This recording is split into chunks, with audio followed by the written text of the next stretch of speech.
स्वागत है आप सभी का सीएनबीसी आवाज पर। ब्रेक से पहले मैंने आपको बताया कि नोसिल जैसे केमिकल शेयर आज फोकस में रहेंगे। आपके होटल कंपनियां अच्छा प्रदर्शन दिखाएंगी और एक सेक्टर जो सबसे शानदार प्रदर्शन दिखा सकता है वो है पीएसयूज का सेक्टर। और देखिए कल भी हमने आपसे कहा था कि रखिएगा नजर सेल पर। डायरेक्टर साहब एक बार इंट्राडे चार्ट प्लीज दिखाइए सेल का। ये आशीष का जैकपॉट स्टॉक भी था, 4.5% की तेजी देखने को मिली, दिन के हाईस पर जाकर बंद हुआ सेल का शेयर। कुछ ही देर में लक्ष्मण भी हमारे साथ जुड़ेंगे जिन्होंने खबर ब्रेक की थी। एससीआई का शेयर भी दिखाइए और देखिए किस तरह की रैली एससीआई में देखने को मिली। सेल और एससीआई का स्टॉक 2020 की टीम्स में भी शामिल थे और दमदार तेजी देखने को मिली है। Even shipping corporation of India हमने देखा 14-15% की रैली इंट्राडे में उस स्टॉक में देखने को मिली। तो आज एक मिनिस्टर्स की बैठक है और ये देखिए दिन के हाईस पर जाकर बंद हुआ सेल। और ग्लोबल मार्केट्स भी बढ़िया हैं तो इनको भी टीम में शामिल किया है।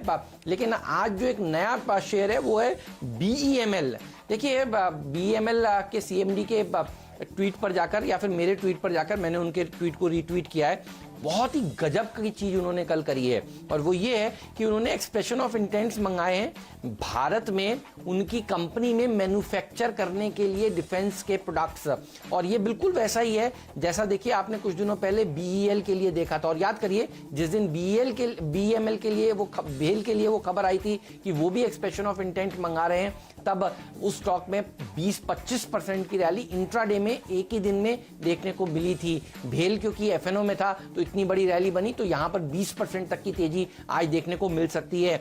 और ये काम बहुत ही बढ़िया कर रही है देखिए कंपनी, और ये सरकारी कंपनी है और आपको याद है डाइवेस्टमेंट की भी ये कैंडिडेट है। तो आज जो डाइवेस्टमेंट पर मीटिंग होगी उसमें भी बीईएमएल के लिए अगर कुछ बढ़िया निकल कर आता है तो एक रैली देखने को मिलेगी स्टॉक में। और खुद जो दो खबरें हैं इसके लिए वो बहुत पॉजिटिव है। एक तो मैंने आपको बताई कि इन्होंने एक्सप्रेशन ऑफ इंटेंट मंगाया है, यानी कंपनियां से कह रहे हैं कि हमारे पास मैन्युफैक्चरिंग फैसिलिटी है, आइए और हमारे साथ यहां पर काम करिए। और दूसरा जापान की कंपनी मेल्को के साथ इन्होंने एक एमओयू करने के लिए काम करने पर बातचीत शुरू कर दी है। तो ये जॉइंट वेंचर करेंगी रेल के पुर्जे बनाने के लिए। याद करिए जो 20 लाख करोड़ का राहत पैकेज था उसमें जो एफडीआई की सीमा है वो डिफेंस में इंक्रीज की गई थी और उसके बाद ये दरअसल एक्सप्रेशन ऑफ इंटेंट मंगाया जा रहा है। तो जो कुछ हम कह रहे थे आपसे देखिए बिल्कुल वैसा ही फिट होता हुआ नजर आ रहा है। तो मुझे लगता है ये शेयर जल्द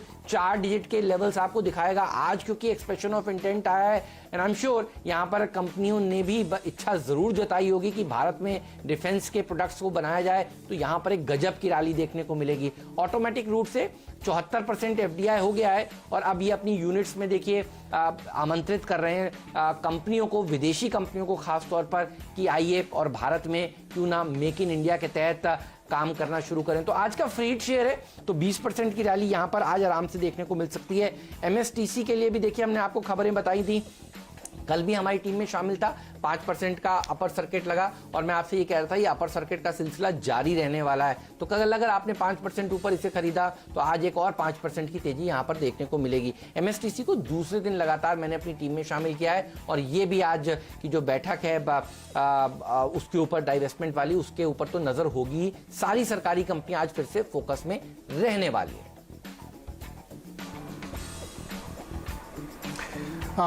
मेरा फ्रीड स्टॉक है एप्कोटेक्स और ये एक रबर केमिकल वाली कंपनी है। जो खबर हम लोग आपको बता रहे हैं कि एंटी डंपिंग ड्यूटी लगाने की तैयारी है सर्टेन रबर प्रोडक्ट्स पे, उसकी शिकायत जो है एप्कोटेक्स ही लेके गया था मंत्रालय के पास कि बहुत सारे देश चीन, जापान, यूरोप, इन सब से जो डंपिंग हो रही है उसको रोका जाए।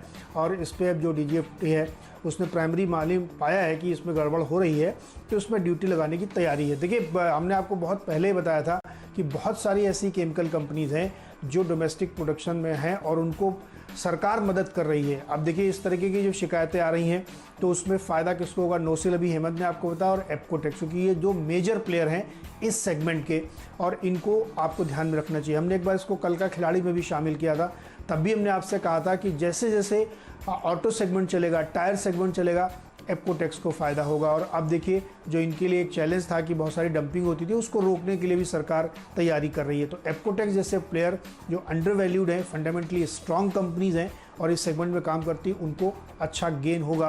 और चूंकि प्राइमरी कंसर्न इन्हीं का था तो सबसे ज़्यादा गेन भी इन्हीं को होता हुआ दिखेगा।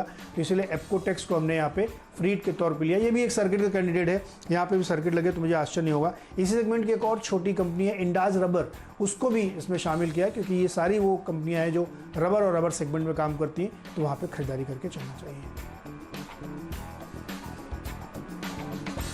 देख लेंगे, बहुत ही शानदार स्टॉक आपने बताया। दरअसल इसे मैं अपनी टीम में शामिल करना चाहता था, लेकिन ये खबर आते ही नीरज ने टीम में शामिल किया तो फिर मैंने नोसिल को जगह दी है।